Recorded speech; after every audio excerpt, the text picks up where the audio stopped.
अपने दिवंगत पिता रामविलास पासवान के पदचिन्हों पर चलते हुए केंद्रीय मंत्री व लोक जनशक्ति पार्टी रामविलास के प्रमुख चिराग पासवान भी भाजपा के समक्ष अब अपनी ढपली अपना राग गाने में जुट गए हैं। भैया, न टूटने वाला हूँ न झुकने वाला हूँ और डरता तो भाई मैं किसी से नहीं हूँ जितनी ताकत है।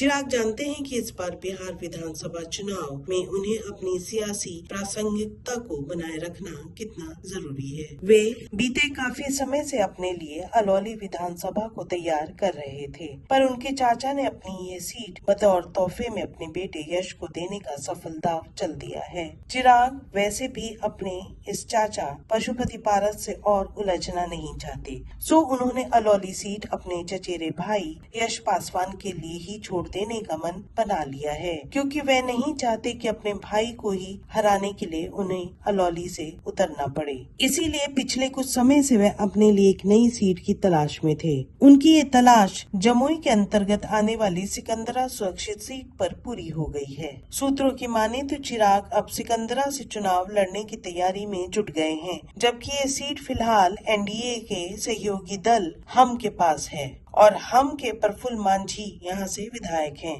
चिराग पासवान इस दफे भाजपा से 42 सीटों की डिमांड कर रहे हैं, जबकि फिलवक्त भाजपा लोजपा रामविलास के लिए 20 से 25 सीट छोड़ने को ही राजी दिखती है, क्योंकि भाजपा को लगता है केवल चिराग को साधने से ही बिहार के 20% दलित वोटरों को एक मुश्त नहीं साधा जा सकता है। वैसे भी चिराग के सजातीय पासवान या दुसाद मात्र 5.5% के आसपास हैं। 2020 के बिहार विधानसभा चुनाव में भी चिराग ने अपनी ढपली अपना राग गाया था। तो लोग ये सोचते हैं कि इन चीजों से चिराग पासवान टूट जाएगा, वो लोग भूल जाते हैं कि चिराग पासवान शेर का बेटा है, रामविलास पासवान का बेटा है।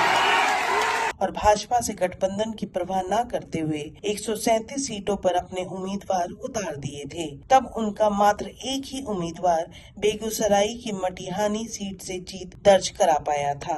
फिलहाल चिराग पासवान बहुजन भीम संकल्प समागम की तैयारियों में जुटे हैं। हमारे वीडियोस को देखने के बाद लाइक और सब्सक्राइब करना बिल्कुल ना भूलें।